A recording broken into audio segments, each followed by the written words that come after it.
আমরা আসছি জেলায় জেলায়, আসছি পাড়ায় পাড়ায়। আপনার চারপাশে ঘটে যাওয়া খবরাখবর তুলে ধরবো আমরা। রাজনীতি থেকে বিনোদন, আবহাওয়া থেকে অফবিট, সব ধরনের খবর তুলে ধরবো আপনাদের।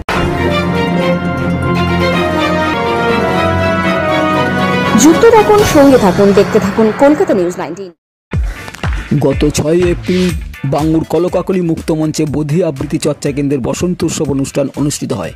সেদিনের বসন্ত উৎসব অনুষ্ঠানে সকল কবিদের নিয়ে একটি আবৃত্তি সন্ধ্যার অনুষ্ঠানেরও আয়োজন করা হয়। আবৃত্তি সন্ধ্যাটা সেদিন মনোমুগ্ধকর পরিবেশে সবার কাছে জনপ্রিয় হয়ে ওঠে। সেদিন যে সমস্ত কবিদের নিয়ে কবিতা আবৃত্তি পাঠ করা হয়েছিল সে সমস্ত কবিরা হলেন কবিগুরু রবীন্দ্রনাথ ঠাকুর, সুকুমার রায়, দেবব্রত দত্ত, অপূর্ব দত্ত ও অনির্বাণ ঘোষের তাদের কবিতা আবৃত্তি পাঠ করা হয়েছিল। সেদিন কবিতা আবৃত্তি পাঠ ছাড়াও ছিল শ্রুতিনাটক, সঙ্গীত ও নৃত্যের অনুষ্ঠান, যা সেদিন বাঙ্গুর কলকাকলি মুক্ত মঞ্চে বোধি আবৃত্তি চর্চা কেন্দ্রের ছাত্রছাত্রীদের কবিতা আবৃত্তি পারফরমেন্স মুক্ত মঞ্চে উপস্থিত দর্শকদের নজর কাড়ে। বোধি আবৃত্তি চর্চা কেন্দ্রের কর্ণধার বতুতি ব্যানার্জি জানালেন, এই বসন্ত উৎসব আমরা 3 বছর ধরে করে আসছি। এছাড়াও আমাদের আবৃত্তি চর্চা কেন্দ্রের লকডাউন থেকে বেশিরভাগ সময় অনলাইনে প্রশিক্ষণ দেওয়া আছে, এছাড়াও অফলাইনে প্রশিক্ষণের ব্যবস্থা আছে। সেদিনে সমগ্র অনুষ্ঠানটি পরিচালনা করেন বোধির কর্ণধার বতুতি ব্যানার্জি ও সহযোগিতা ছিলেন ম্যামেক্স মিডিয়া ও বাঙ্গুর নাট্যনেশা কর্ণধার বিশ্বরঞ্জন চৌধুরী। আসুন আমরা দেখে নেব বোধির আবৃত্তি চর্চা কেন্দ্রের বসন্ত উৎসবের গুরুত্বপূর্ণ কিছু দৃশ্য আমাদের কলকাতা নিউজ টিভি 19। চটি পাই বেরিয়ে আসবো পাড়া, গুরুমশাই দাওয়াই এলে পরে চৌকি এনে দিতে বলবো ঘরে।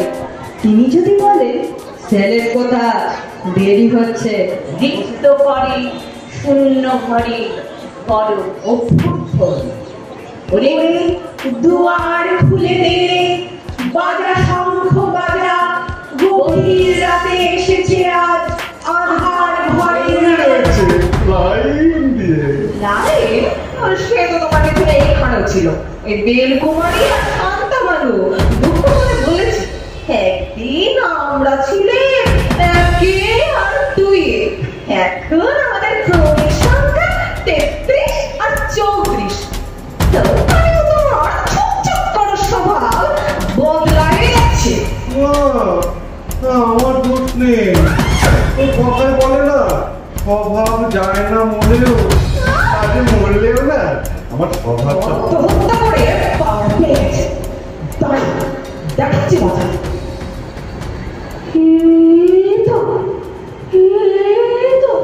সারা পাচ্ছি, এসে গেছে, এসে গেছে। নকুল, হ্যাঁ নকুল, এসে পড়েছ? আগে না, আমি আপনার স্বামী নকলেশ্বর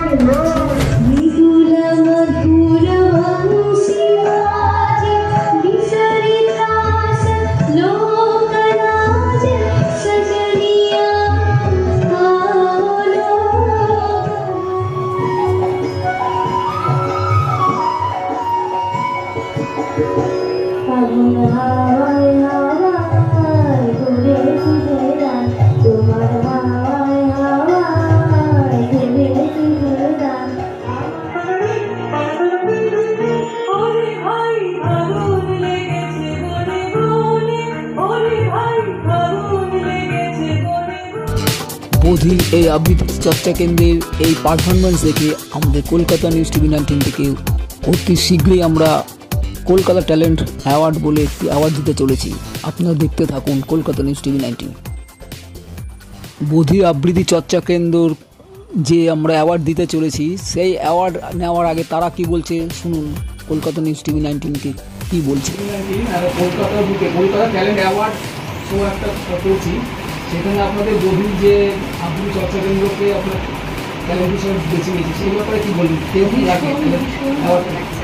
ভীষণ ভালো লাগছে, এই বিষয়ে কিছু বলার নেই। আমরা ভীষণভাবে কৃতজ্ঞ সকলে মিলে, কি তাই তো? তোমরা কি কেমন লাগছে তোমাদের? খুব ভালো, খুব ভালো। আমরা সকলে ভীষণ খুশি। আমাদের চ্যানেলটিকে সাবস্ক্রাইব করুন ও প্রচুর পরিমাণে লাইক ও শেয়ার করুন।